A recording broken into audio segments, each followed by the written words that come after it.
So it's date night, last date night before we have the baby, Yes. right? And naturally, Mama gets to pick wherever we go and whatever we do.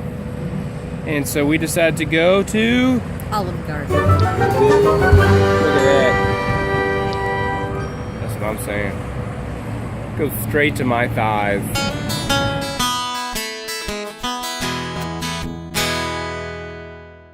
Okay, well, we have 2 days to go. Jake and I are out on a date. We just ate at wonderful Olive Garden. And I am very full. Stuffed. Like, there's no more room. And you understand that when they get a baby filling up all that space, there's just not much room left. Okay, well, Jake has been through this as many times as I have. And he has a whole totally different perspective on all this. And he's got a lot of wisdom.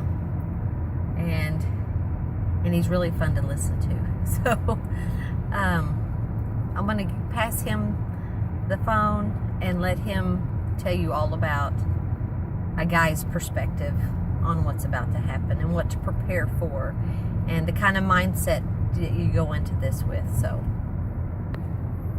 You can do it, babe.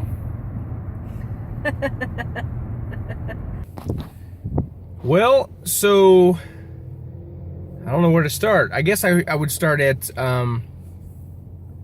when the child is born and you take the baby, you go with the baby. The dads often go with the baby to the nursery. You get to carry the baby so that the family sees through the glass, things like that. And you get an opportunity to be the first one seen with him or her, and it's exciting. Sometimes the baby will have low blood sugar, and they'll want to give the baby like sugar water or something to help boost that. First of all, there's nothing wrong with actually saying, hey, let's take the baby to mama, even though she's in recovery. And recovery is really a time where she's sleeping and resting and stuff, recovering. But most of the time, they're awake enough to nurse. You know what I'm saying? And really, that's what's best for the baby. And sometimes, for moms, it's best to get them to nurse. What happened with you that you were going to use you had high blood pressure? What happened there? okay, my body temperature would not become normal, like 98.7. So they kept wrapping me up with all these warm blankets and towels out of the dryer, and nothing was working until like their last option was, well, let's bring the baby to mama. And the minute they did, my body temperature went to normal. It was just, I don't know if it was a hormonal thing or I just needed my baby. And once they brought him, everything went fine. So yeah, well, and it's also one of those things that there's no problem with doing that. There's no problem with saying, hey, we'd rather the baby nurse right now if they're low blood sugar or something. That's fine, and that's totally cool. If you choose to do the sugar water, that's your choice as well. We have multiple kids, right? So we have older siblings, and sometimes with older siblings, whether they're a toddler or whatnot, they often, especially the little ones, they get jealous. They don't know what to think about this new person coming into your family.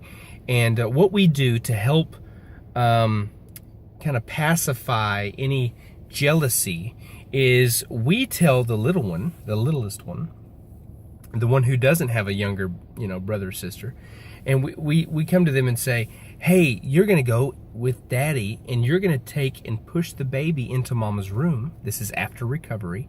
And you're going to push the baby into mama's room, and you're going to introduce this new baby to their mama, your mama. And so what happens is you pretty much allow that child to have a part in joining the family. Does that make sense? And so oddly enough, I got that from a dog training tactic.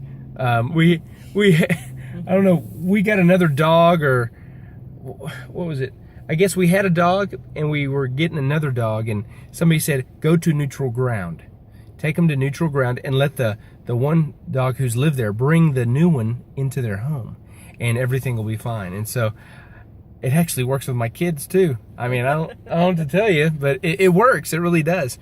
And because, you know, the younger one feels like they're involved. They're the ones who brought this new person into their life, and so they can't complain. And everything's going to be okay because Mama and Daddy love both of them. The next thing is your kid is going to pee, and they're going to pee on you.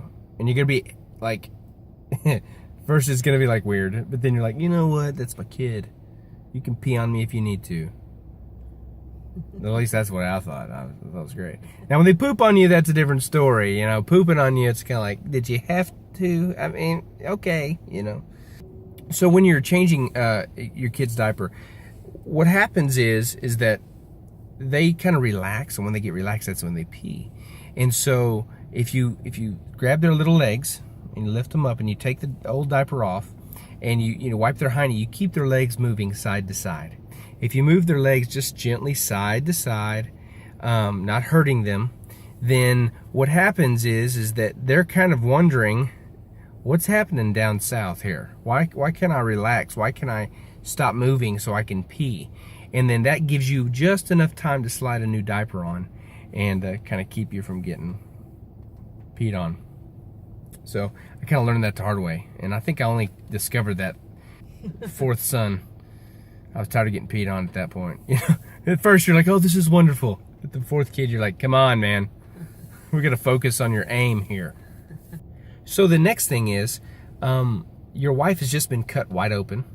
The baby's come out. And what rushes right in to replace that area? Air.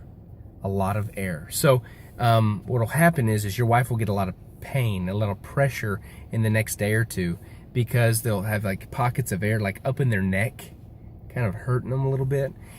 But here's the thing, guys. They're full of air.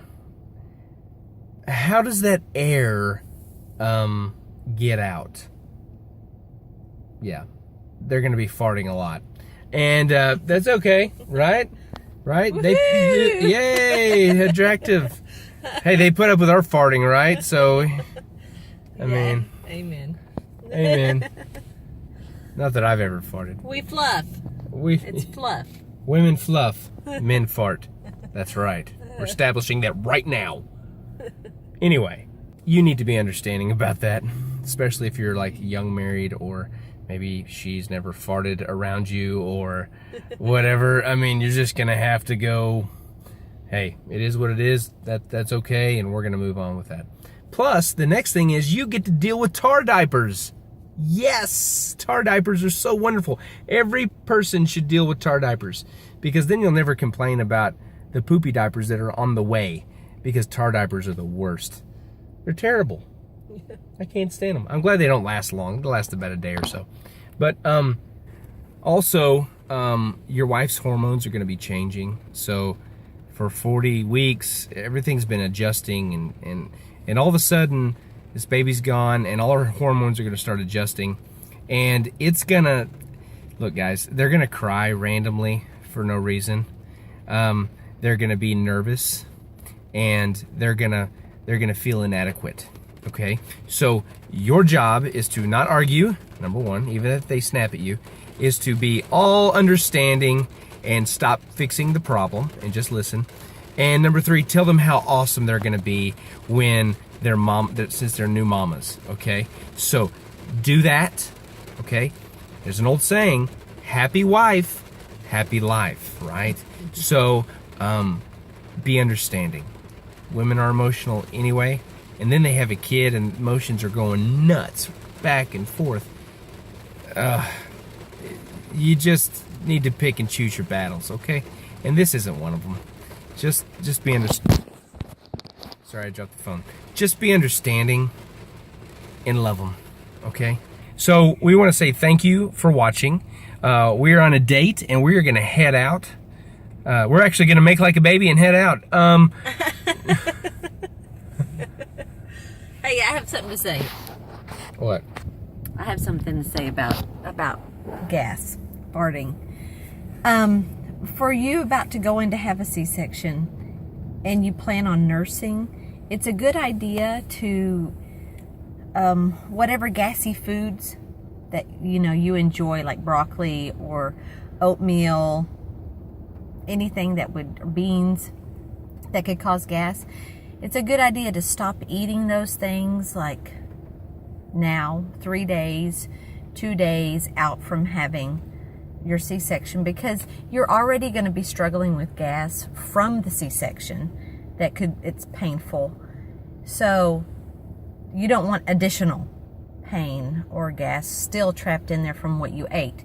Plus, if you plan on nursing, it's going to go straight to the baby. It could, when they start nursing. And a colicky baby or a baby who's just learning how to latch on and how to nurse, it makes it less difficult if they don't have gas also.